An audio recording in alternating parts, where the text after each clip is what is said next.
ஆச்சரியமான ஒரு செய்தி அல் ஜசீரா வெளியிட்டிருந்த அரபு ஆர்டிக்கலில் இருந்தது மகாத்திர் முகமதை பற்றி. அதில் அவங்க என்ன குறிப்பிடுறாங்கன்னு சொன்னால், இந்த நிமிடம் வரைக்கும் மலேசியாவில் அவர் பொறுப்பில் இருக்கிற வரைக்கும் எந்த ஒரு தெருவுக்கும் கூட அவருடைய பெயரை சூட்டி கொண்டதில்லை. இவர் யாரா இருப்பார் தெரியுமா? இவர் சிங்கப்பூருக்கு ஒரு லீ குவான் யூ மாதிரி, மலேசியாவுக்கு ஒரு மகாத்திர் முகமது மாதிரி இருப்பார் என்று சொல்லி மகாத்திர் முகமது அவர்களுடைய அந்த நாட்டை அவர் வளர்ச்சி பாதைக்கு இட்டு சென்ற அந்த செய்திகள் பேசப்பட்டதை நம்ம அன்றைய காலகட்டங்களில் பார்த்திருக்கிறோம். நம்மை ஆள்வது ஆயுதங்கள் அல்ல, ஊடகங்கள் என்பதை நம்ம புரிந்து கொள்ள முடிகிறது. ஒரு காலம் இருந்தது, அந்த காலகட்டங்களில் ஒவ்வொரு வகையான ஆயுதங்கள் தான் ஒரு பெருமதியானதாக இருந்த நிலையில் இன்றைக்கு ஊடகங்கள் யாரிடத்தில் இருக்கிறதோ அவர்கள் ஒரு செய்தியை துல்லியமாக கொண்டு போய் சேர்த்து விட முடியும். எனவே ஊடகங்கள் தான் மிக பிரபலமானது, மிக முக்கியமானது, மிகப்பெரிய ஆயுதம் என்பதை நம்ம பார்க்க முடிகிறது.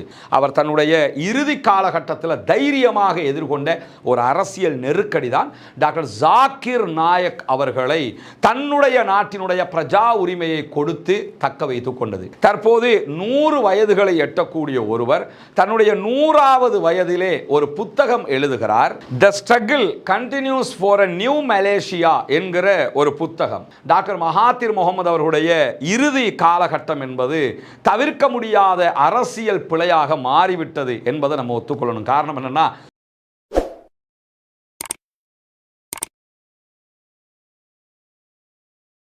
நம்ம வாழக்கூடிய உலகத்தை எடுத்துக்கிட்டோம்னு சொன்னால் நிறைய வாழுகிற தலைவர்களை பற்றி பார்க்குறோம். அதே நேரத்தில் வாழ்ந்து மறைந்த தலைவர்கள், நாட்டினுடைய ஜனாதிபதிகளை பற்றியெல்லாம் பல விடுத்தம் பல சந்தர்ப்பங்களில் பார்த்துருக்கிறோம், படிச்சிருக்கிறோம். ஏன் பாடசாலை புத்தகங்களுடைய படிப்பில் கூட அவைகள் இணைக்கப்பட்டிருப்பதை நம்ம அறிய முடியும்.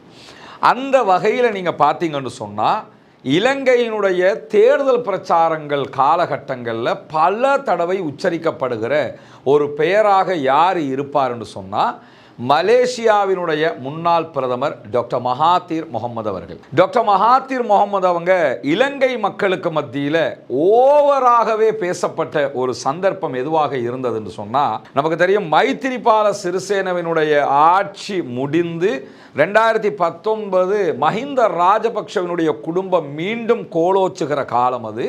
மஹிந்த ராஜபக்ஷவினுடைய சகோதரரும் முன்னாள் ஜனாதிபதியுமான கோட்டாபே ராஜபக்ஷ தேர்தல் பிரச்சார களத்திற்கு வருகிறார். அவர் நாட்டிலிருந்து பாதியில் விரட்டி அடிக்கப்பட்டாருங்கிறதெல்லாம் நமக்கு தெரியும். ஆனாலும் அவர் தேர்தல் பிரச்சார களத்துக்கு வந்த நேரத்தில் அவரை மக்களுக்கு மத்தியில் கொண்டு போய் ப்ரமோட் பண்ணுறதுக்காக, அவர் யார், அவர் என்ன பண்ணுவார், அவர் எப்படிப்பட்ட ஆள் என்கிறத காட்டுறதுக்காக உச்சரிக்கப்பட்ட பெயர்களில் ஒன்றும் டாக்டர் மகாத்திர் முகமது என்பதுதான். என்னன்னா, இவர் யாரா இருப்பார் தெரியுமா? இவர் சிங்கப்பூருக்கு ஒரு லீ குவான் யூ மாதிரி, மலேசியாவுக்கு ஒரு மகாத்திர் முகமது மாதிரி இருப்பார் என்று சொல்லி மகாத்திர் முகமது அவர்களுடைய அந்த நாட்டை அவர் வளர்ச்சி பாதைக்கு இட்டு சென்ற அந்த செய்திகள் பேசப்பட்டதை நம்ம அன்றைய காலகட்டங்களில் பார்த்துருக்கிறோம். இந்த நிலையில் இன்றைக்கு ஏன் டாக்டர் மகாத்திர் முகமது அவர்களை பற்றி நாம் தெரிந்து கொள்ள வேண்டும் என்று சொன்னால், தற்போது டாக்டர் மகாத்திர் முகமது அவர்களுக்கு 100 வயதுகளை எட்டுகிறது. 100 வயதில் மலேசியாவினுடைய எதிர்காலம் தொடர்பான ஒரு சர்ச்சைக்குரிய ஒரு புத்தகத்தை எழுதியிருக்கிறார்.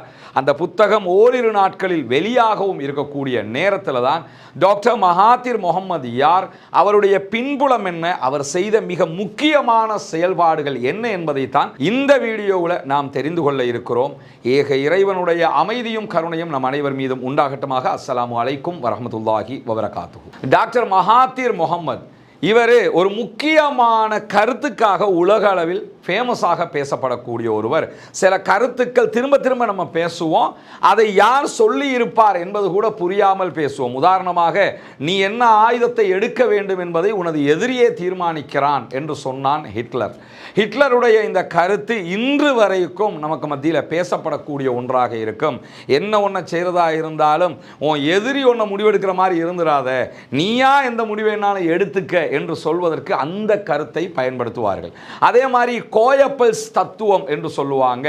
ஒரு பொய்யை திரும்ப திரும்ப சொன்னால் அது உண்மையாகும் என்கிற அந்த ஒரு கான்செப்டையும் ஹிட்லர் தன்னுடைய கொள்கை பரப்பு செயலாளராக இருந்த கோயப்பல்ஸை வைத்து தான் நிறுவினார் என்கிற கதையாடல்கள் எல்லாம் தொடர்ந்து நம்ம கேட்கக்கூடிய ஒன்றாக இருக்கும். இப்படி ஒரு பிரபலமான கூற்று, பிரபலமான கருத்துக்களை சொன்ன பல பேர் இருக்கிறார்கள். அந்த வகையில் டாக்டர் மகாதிர் முகமது அவர்கள் சொன்ன ஒரு கருத்து நிதர்சனமாக இன்றைக்கும் நம்ம பார்க்க முடிகிறது. அவர் அனுமானிச்சு இப்படி நடக்கலாம் என்று சொன்ன ஒரு கருத்து என்னன்னா, 21ஆம் நூற்றாண்டை ஆளப்போவது ஆயுதங்கள் அல்ல ஊடகங்கள் தான் என்று சொன்னார். உண்மையும் அதுதான். இன்றைக்கு நமக்கு மத்தியிலே நம்மை ஆள்வது ஆயுதங்கள் அல்ல ஊடகங்கள் என்பதை நம்ம புரிந்து கொள்ள முடிகிறது. ஒரு காலம் இருந்தது, அந்த காலகட்டங்களில் ஒவ்வொரு வகையான ஆயுதங்கள் தான் ஒரு பெருமதியானதாக இருந்த நிலையில் இன்றைக்கு ஊடகங்கள் யாரிடத்தில் இருக்கிறதோ அவர்கள் ஒரு செய்தியை துல்லியமாக கொண்டு போய் சேர்த்து விட முடியும். எனவே ஊடகங்கள் தான் மிக பிரபலமானது, மிக முக்கியமானது, மிகப்பெரிய ஆயுதம் என்பதை நம்ம பார்க்க முடிகிறது. உலக கோடீஸ்வரர்களில் நம்பர் 1ஆக இருக்கக்கூடிய எலான் மாஸ்க்கு கூட ஒரு எக்ஸ் பேஜ் தேவைப்படுகிறது. காரணம் என்னன்னு சொன்னால், எவ்வளவு பணம் இருந்தாலும் நம்ம கையில் ஊடகம் இருக்கிற மாதிரி பலம் எங்கும் கிடையாது. இந்த காசா வார்ல நீங்க பார்க்க முடியும் அல் ஜசீராவினுடைய ஊடக வகிபாகம் என்ன என்பது. எனவே ஊடகங்கள் தான் 21ஆம் நூற்றாண்டை ஆளப்போகிறது என்கிற ஒரு கருத்தை சொல்லி ரொம்ப ஊடகங்கள் விவகாரத்தில் ஃபேமஸாக பேசப்படுகிற ஒருவர் தான் டாக்டர் மகாதிர் முகமது அவர்கள். தற்போது 100 வயதுகளை எட்டக்கூடிய ஒருவர் தன்னுடைய 100வது வயதிலே ஒரு புத்தகம் எழுதுகிறார். The struggle continues for a new Malaysia என்கிற ஒரு புத்தகம். இந்த புத்தகத்தில் நிறைய செய்திகளை அவர் சொல்லியிருப்பதாக பேசப்படுகிற அதே நேரத்தில் புத்தகத்தினுடைய இறுதியில் பாலஸ்தீனம் தொடர்பாகவும் டாக்டர் மகாதிர் முகமது பேசியிருக்கிறார் என்கிற செய்திகளும் தற்போது வெளியாகி இருக்கிறது. டாக்டர் மகாதிர் முகமது அவங்களை பொறுத்தவரையில் வேகமாக வளர்ந்த ஒரு அரசு தலைவராக பார்க்கப்படுகிறார். தன்னுடைய தகப்பனார் ஒரு ஆசிரியர் பிளஸ் ஒரு விவசாயியாக இருந்த ஒரு சாதாரண குடும்பத்திலிருந்து உருவாகியவர். மலாய் சமூகத்தை சேர்ந்தவராக இருந்தாலும் தகப்பனார் இஸ்லாமிய மார்க்கத்தை ஏற்றுக்கொண்டவர் என்கிற காரணத்தினால டாக்டர் மகாதிர் முகமது அவர்கள் அரசியல் களத்திலே இதை வைத்தே பேசுபொருளாக விமர்சிக்கப்படக்கூடிய நிலையில் இருந்தவர். இவர் மலாய் சமூகத்தை சேர்ந்தவராக இருந்தாலும் இவர் பிறவியில் இவருடைய தகப்பனார் முஸ்லிம் அல்ல என்கிற குற்றச்சாட்டுகள் எல்லாம் அன்றைய காலகட்டங்களில் சொல்லப்பட்டதாக இன்றைக்கும் அவருடைய வரலாறுகளில் பார்க்க முடியும். ஆனால் டாக்டர் மகாதிர் முகமதுடைய செயல்பாடுகளை நம்ம பார்த்தோம் என்று சொன்னால் ஒரு தைரியமான தலைவராக அவர் செயல்பட்டிருக்கிறார் என்பதை புரிய முடிகிறது. உதாரணமாக அவர் எழுதிய ஒரு முக்கியமான புத்தகம் தான் மலாயன் குழப்பம் என்கிற புத்தகம். மலேசியா மக்களை நேரடியாக தாக்கிய புத்தகம். அதுக்கு பிறகு அவர் அரசியலுக்குள்ளே வர்றாரு. அதில் அவர் என்ன சொல்றாருன்னு சொன்னா, மலேசியாவில் வளங்கள் இருக்கிறது, பலங்கள் இருக்கிறது, தேவையான அத்தனையும் இருக்கிறது. ஆனால் மலேசிய மக்கள் சோம்பேறிகளாக இருக்கிறார்கள், அவற்றை வைத்து அடுத்த கட்டம் நகராதவர்களாக இருக்கிறார்கள் என்று ஒரு பாரிய குற்றச்சாட்டை சமூகத்தை நோக்கி முன்வைத்து புத்தகமே எழுதியவர். பின்னாட்களில் அரசியலுக்குள் வருகிறார். அரசியலில் எந்த அளவுக்கு சாதித்தார் என்றால், ஏற்கனவே நான் சொன்னதை போல இலங்கை உள்ளிட்ட பல நாடுகளில் தேர்தல் களங்களில் பேசப்படக்கூடிய ஒரு தலைமையாக அவருடைய தலைமை மாறியது. இதற்கு காரணம் என்ன? அவர் எப்படி அந்த மாற்றத்தை கொண்டு வந்தார் என்று சொல்லி பார்த்தீங்கன்னா, கட்டங்கட்டமாக அழகான செயல்பாடுகளை டாக்டர் மகாதிர் முகமது அவர்கள் முன்வைத்து அடுத்த கட்டத்திற்கு நகர்ந்தார். தான் பிரதமர் ஆனத்தோடு ஒரு புத்தகம் எழுதுறாரு. அந்த புத்தகத்துக்கு அழகான ஒரு தலைப்பு விடுக்கிறார். என்னன்னு சொன்னா, பிரதமர் அலுவலகத்தில் ஒரு மருத்துவர் என்பதுதான் அதனுடைய தலைப்பு. ஏன்னா அவர் ஒரு டாக்டர்ங்கிறதுனால அதை வைத்து தலைப்பிட்டு அப்படி ஒரு புத்தகத்தையும் அவர் எழுதியிருந்தார். தான் அரச பொறுப்புக்கு வந்ததற்கு பிறகு பொதுவாக நமக்கு தெரியும், ஒரு ஆட்சிக்கு ஒருத்தங்க வந்துட்டாங்கன்னா கடந்த கால ஆட்சியில் ஊழல் இருந்தது, ஊழல் செய்தார்கள். இந்த ஊழல் செய்தவர்கள் என்கிற பட்டியல் இருக்கக்கூடிய அதிகாரிகளை இடமாற்றம் செய்வார்கள், அல்லது பதவி நீக்கம் செய்வார்கள், அல்லது பதவி குறைப்பு செய்வார்கள்.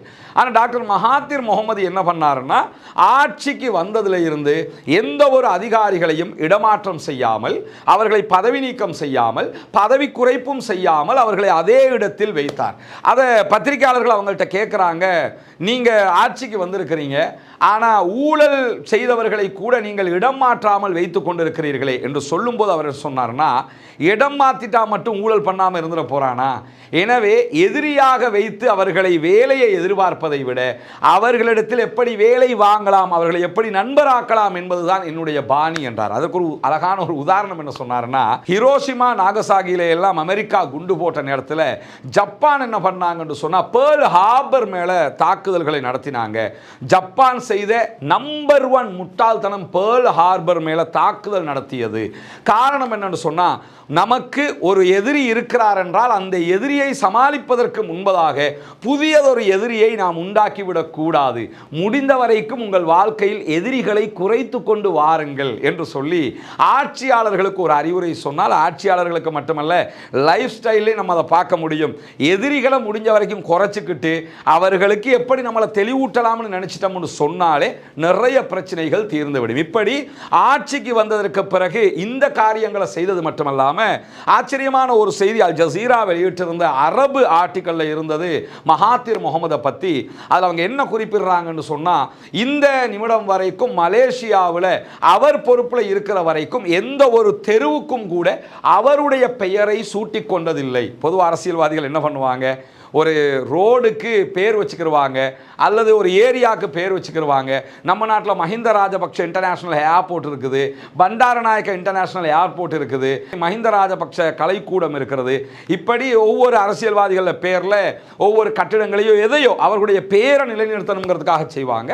ஆனால் டாக்டர் மகாத்திர் முகமது என்னுடைய பெயர் இப்படியே நிலைக்கும் போதுமானது என்று சொல்லி விட்டுவிட்டாரோ என்னவோ எந்த ஒரு இடத்துக்கும் அவருடைய பெயரை அவர் சூட்டவில்லை. இதே நேரத்தில் அவர் மலேசியாவை கையில் எடுக்கும் போது மலேசியாவினுடைய நிலை எப்படி இருந்தது?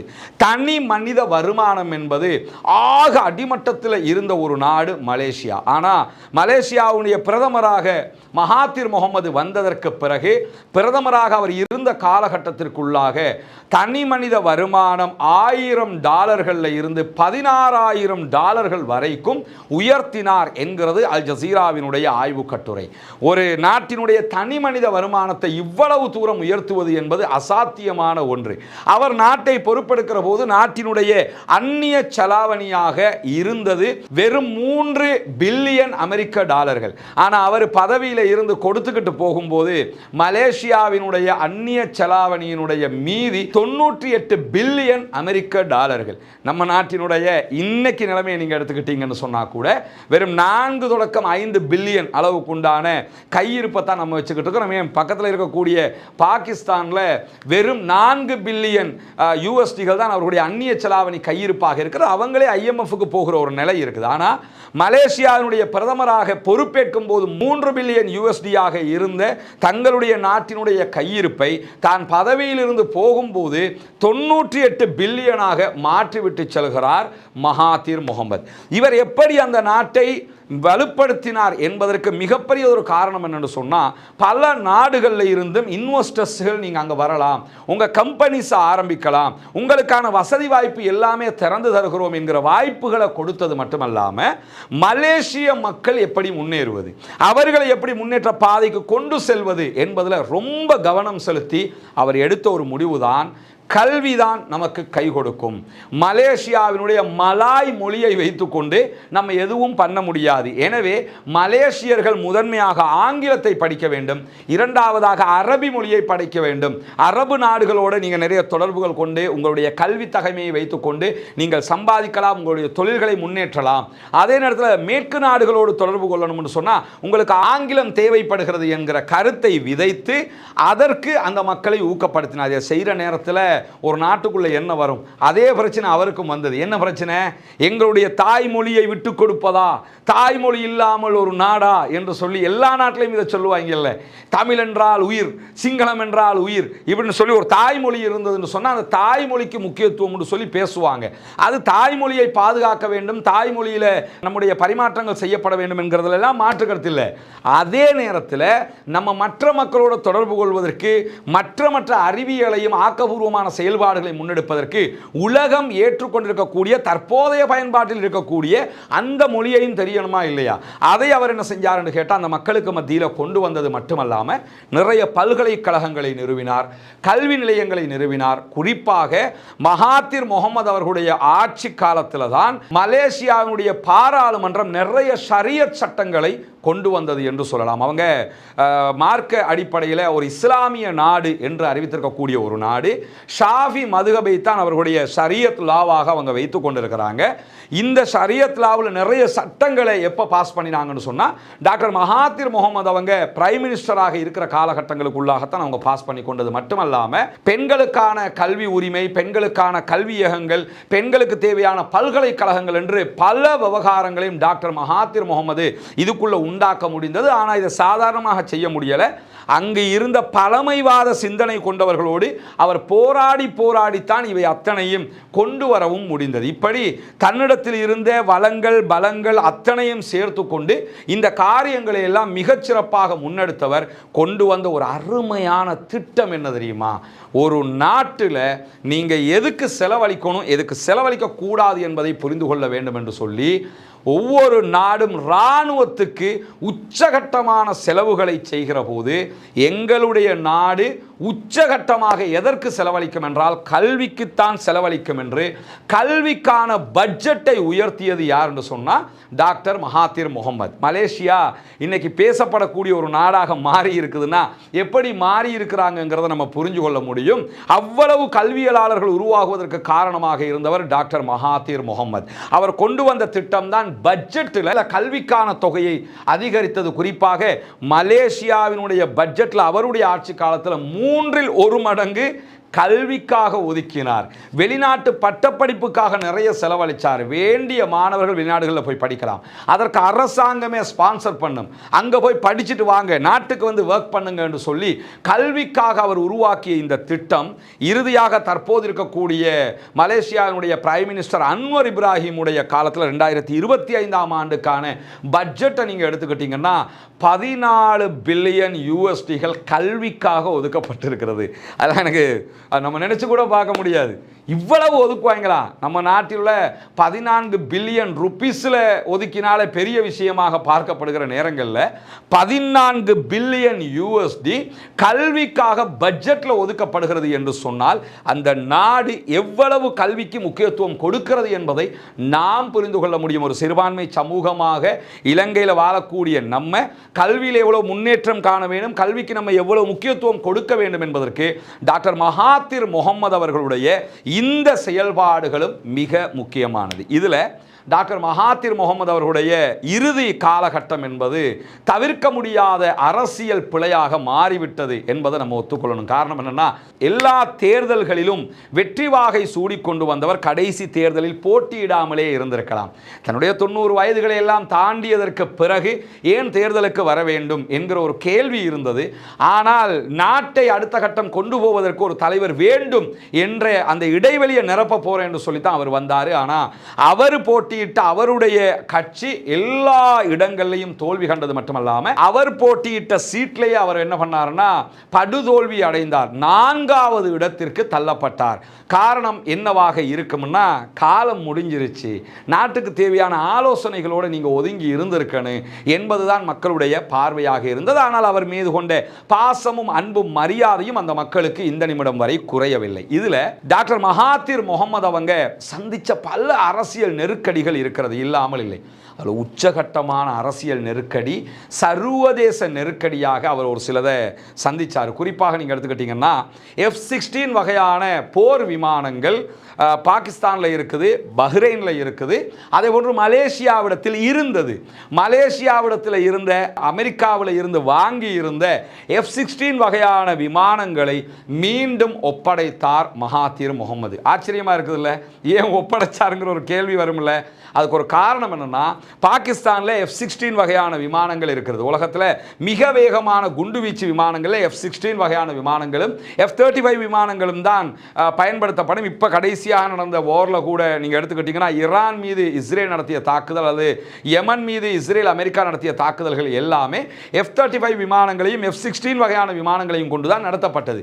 இந்த விமானங்கள் பாகிஸ்தானிடத்தில் இருக்குது, அமெரிக்காவிலிருந்து அவங்க வாங்கி இருக்கிறாங்க. ஆனால் என்ன ஒப்பந்தம்னா, எக்காரணம் கொண்டும் இருந்தாலும் பாகிஸ்தான் இந்தியாவுடனான ஓரில் அதை பயன்படுத்தக்கூடாது. அப்போ எதுக்கு அதுங்கிற ஒரு கேள்வி. அவங்க 2 பேருக்கும் தானே சண்டையே வரப்போகுது. அப்படி வந்தால் அதில் பயன்படுத்திடக்கூடாதுன்னா அப்போ எதுக்கு அது? அதே மாதிரி மலேசியாவோடு அமெரிக்கா செய்த ஒப்பந்தம் என்னென்னா, உங்களுக்கு நாங்கள் F-16 தர்றோம், ஆனால் எக்காரணம் கொண்டும் எந்த விதமான யுத்தங்களிலும் நீங்கள் இதை பயன்படுத்தக்கூடாது. எனவே தான் அவர் என்ன பண்ணாருன்னு சொன்னால், அப்போ இந்த ஃப்ளைட்டு எதுக்கு? அவர் ஆட்சிக்கு வந்ததுக்கு பிறகு பலமுறை அவர் எழுப்பிய கேள்வி என்னென்னா, இந்த ஃப்ளைட் எதுக்கு? நம்ம இராணுவ அணிவகுப்பு நடக்கிற போது சுதந்திர தினத்தன்னைக்கு இராணுவ அணிவகுப்பை காட்டுறதுக்கு, ஒரு கண்காட்சி காட்டுறதுக்கு தான் F-16. எனவே இது நமக்கு தேவையில்லை, அதுக்கு வேறு வேறு நார்மல் ஃப்ளைட்டில் காட்டிக்கிட்டு போகலாம்னு சொல்லி அதை திருப்பி கொடுத்த வரலாறுகள் இருக்கிற அதே நேரம் இது ஒரு சர்ச்சையாக மாறியது மட்டுமல்லாமல், அவர் தன்னுடைய இறுதி காலகட்டத்தில் தைரியமாக எதிர்கொண்ட ஒரு அரசியல் நெருக்கடி தான் டாக்டர் ஜாக்கிர் நாயக் அவர்களை தன்னுடைய நாட்டினுடைய பிரஜா உரிமையை கொடுத்து தக்க வைத்துக் கொண்டது. டாக்டர் ஜாக்கிர் நாயக் இஸ்லாமிய பிரச்சாரகர், மிகச்சிறந்த இஸ்லாமிய பிரச்சாரகர். இவரை தெரியாதவங்க ரொம்ப ரேர்னு தான் சொல்ல முடியும். சமூக வலைதளங்களில் மட்டுமல்லாமல் டிஜிட்டல் உலகத்திலேயே இன்னைக்கும் ஒரு உச்சத்தில் நின்று இஸ்லாமிய பிரச்சாரம் செய்யக்கூடியவர். குறிப்பாக கிறித்தவ அன்பர்களுடைய இஸ்லாம் பற்றிய கேள்விகளுக்கு மிக துல்லியமான பதில்களை கொடுக்கக்கூடியவர் டாக்டர் ஜாக்கிர் நாயக். ஜாக்கிர் நாயக் அவர்கள் பீஸ் என்கிற ஒரு தொலைக்காட்சியை நடத்தினார், பீஸ் என்கிற ஸ்கூல் நடத்தினார். இந்த தொலைக்காட்சி ஆங்கிலம், உருது மொழிகளில் எல்லாம் ஒளிபரப்பாகி கொண்டிருந்த நேரத்தில் தான் இந்தியாவில் டாக்டர் ஜாக்கிர் நாயக்குக்கு எதிரான குற்றச்சாட்டுக்களை இந்திய அரசே முன்வைத்து அந்த குற்றச்சாட்டுகளை டாக்டர் ஜாக்கிர் நாயக் அவர்கள் கைது செய்யப்பட வேண்டும் என்கிற நிலை எடுக்கிற போது, அந்த நேரத்தில் டாக்டர் ஜாக்கிர் நாயக் சவுதி அரேபியாவில் இருக்கிறாரு. அவர் சவுதி அரேபியாவிலிருந்து நேர மலேசியாவுக்கு தான் போறாரு. மலேசியாவினுடைய அன்றைய பிரதம மந்திரியாகவும் டாக்டர் மகாத்திர் முகமது அவங்க தான் இருக்கிறாங்க. அவரை உடனடியாக மலேசியாவுக்கு வரவழைத்தது மட்டுமல்லாமல் மலேசியாவினுடைய பிரஜா உரிமையையும் கொடுத்து, நீங்க என்ன பிரச்சாரம் வேணும்னாலும் எந்த நாட்டுக்குண்டாலும் போய் பிரச்சாரம் பண்ணலாம், தாராள அனுமதி இருக்கிறது என்கிற அனுமதியையும் தைரியமாக கொடுத்தவர் யாருன்னு சொன்னா டாக்டர் மகாத்திர் முகமது. இதுல நிறைய பிரச்சனைகள் இந்தியாவோட மலேசியா எதிர்கொள்ள வேண்டியிருந்தது. ஏன்னா மலேசியா வந்து ஃபார்ம் ஆயில் ஏற்றுமதி செய்யக்கூடிய ஒரு நாடு. இந்தியா மலேசியாவிட இருந்து நிறைய ஃபார்ம் ஆயில் இறக்குமதி பண்றாங்க. அந்த நேரத்தில் நீங்க டாக்டர் ஜாக்கிர் நாயக்க நாடு கடத்தல் என்று சொன்னா ஃபார்ம் ஆயில் இறக்குமதியில் நமக்கு பிரச்சனை வரும் என்கிற நிலை வந்த நேரத்தில் கூட ஃபார்ம் ஆயிலை நாங்கள் உங்களுக்கு அனுப்பலனாலும் பிரச்சனை இல்லை, நீங்க எடுக்கலனாலும் பிரச்சனை இல்லை, டாக்டர் ஜாக்கிர் நாயக்கை கைவிட முடியாது, அவர் எங்களுக்கு முக்கியமானவர் என்று சொல்லி ரொம்ப போல்டான ஒரு முடிவை இந்தியாவை பகைத்து கொள்ளுகிற அளவுக்கு எடுத்தவர் யாருன்னு சொன்னா இதே மகாத்திர் முகமது. நமக்கு தெரியும், கத்தாரில் ஃபீஃபா வேர்ல்ட் கப் நடந்த நேரத்தில் கத்தார் அரசாங்கம் டாக்டர் ஜாக்கிர் நாயக் உள்ளிட்ட பல இஸ்லாமிய பிரச்சாரகர்களை கத்தருக்கு வரவழைத்திருந்தது. ஃபுட்பால் மேட்ச் ஒரு பக்கம் நடந்துகிட்டு இருக்கும், அங்கே இவங்க இந்த இஸ்லாமிய பிரச்சாரங்கள், இஸ்லாமிய கண்காட்சிகள் என்று பல விவகாரங்களை கத்தார் அரேஞ்ச் பண்ணியிருந்தாங்க. அந்த நிகழ்வுக்கு டாக்டர் ஜாக்கிர் நாயக் வரவழைக்கப்பட்ட நேரத்தில் கூட இதே மலேசியாவினுடைய பிரச்சனை மீண்டும் மேலே எழுந்த நேரத்திலும் டாக்டர் ஜாக்கிர் நாயக் அவர்கள் எங்கள் நாட்டுக்குரியவர், அவரை நாங்கள் விட்டுத்தர மாட்டோம், அவர் எங்கள் நாட்டில் தான் இருப்பார், எங்கள் நாட்டில் பிரஜா பெற்றிருக்கிறார் என்று மீண்டும் அதை அழுத்தமாக சொன்னது மலேசிய அரசாங்கம். அதற்கு காரணமாக இருந்தவர் டாக்டர் மகாத்திர் முகமது என்றால் அது மிகையல்ல. எனவே இஸ்லாமிய பிரச்சார களத்தில் மிக முக்கியமான ஒரு இஸ்லாமிய பிரச்சாரகராக அறியப்பட்ட டாக்டர் ஜாக்கிர் நாயக் அவர்களுக்கு அரபு நாடுகளே அடைக்கலம் கொடுப்பதற்கு யோசித்த அந்த சந்தர்ப்பத்தில் இன்று வரைக்கும் அடைக்கலத்தை கொடுத்து ஆப்பிரிக்கா முதல் ஐரோப்பா வரைக்கும் அவர் விரும்பிய நாடுகளுக்கு, எந்த நாடுகளுக்கு வேண்டுமென்றாலும் சென்று இஸ்லாமிய பிரச்சாரம் செய்வதற்கான அனுமதியையும் இன்றைக்கும் மலேசியா கொடுக்கிறது என்று சொன்னால் அதற்கு அடிப்படையான சட்ட திருத்தங்களை கொண்டு வந்து அவரை பாதுகாத்தது இதே டாக்டர் மகாத்திர் முகமது அவர்கள் தான். எனவே டாக்டர் மகாத்திர் முகமது அவர்கள் தற்போது 100 வயதை எட்டியிருக்கிறார். அல்லாஹு தாலா அவருக்கு உடல் ஆரோக்கியத்தை கொடுக்க வேண்டும். அரசியல் ரீதியாக எல்லா மனிதரிடத்திலும் 1000 பிழைகள் இருக்கும். மனிதன் என்கிற வகையில் அவரிடத்திலும் 1000 பிழைகள் இருக்கும். அந்த பிழைகளை மன்னிக்க போதுமானவன் ஏக இறைவன் மாத்திரம்தான். அவருடைய இஸ்லாமிய ரீதியிலான கொள்கை கோட்பாடுகள் என்ன என்பதை பற்றிய தேடலை நான் மேற்கொள்ளவில்லை. அவருடைய அரசியல் சார்ந்த, அவருடைய பணி சார்ந்த செய்திகளை மட்டும்தான் நம்ம உங்களிடத்தில் கொண்டு வந்து சேர்த்திருக்கிறோம். டாக்டர் மகாத்திர் முகமது என்றால் யார் என்பதை புரிந்து கொள்வதற்கு ஏதுவான ஒரு முக்கியமான ஒரு வீடியோவாக இது அமைய வேண்டும் என்பதுதான் நம்முடைய நோக்கமாக இருந்தது. எனவே டாக்டர் மகாத்திர் முகமது அவர்கள் என்றைக்கும் பாலஸ்தீன அனுதாபியாக, பாலஸ்தீன ஆதரவாளராக, பாலஸ்தீனத்திற்காக குரல் எழுப்பக்கூடிய ஒருவராகவும் தன்னுடைய வாழ்க்கையை கழித்திருக்கிறார். தன்னுடைய கடைசி புத்தகத்திலும் பாலஸ்தீனம் தொடர்பாக எழுதியிருக்கிறார் எழுதியிருக்கிறார் என்கிறது பதிப்பகம். ஆனால் அதில் என்ன எழுதியிருக்கிறாருங்கிறது இதுவரைக்கும் புத்தகம் வெளியே வராத காரணத்தினால நமக்கு தெரியல. புத்தகம் வெளிவருகிற போது அந்த செய்திகளையும் தேவைப்பட்டால் உங்களோடும் பகிர்ந்து கொள்வதற்கு தயாராக இருக்கிறோம். டாக்டர் மகாதீர் முகமது உண்மையிலேயே மலேசியாவை கட்டியெழுப்பிய ஒரு சிற்பி, மலேசியாவின் பல மாற்றங்களை விதைத்த ஒரு சிறந்த அரசியல்வாதியாக மதிக்கப்படுகிறார். அல்லாஹ் அவருக்கு அருள் புரிவானாக. வாஹிரு தஅவானா அல்ஹம்துலில்லாஹி ரப்பில் ஆலமீன்.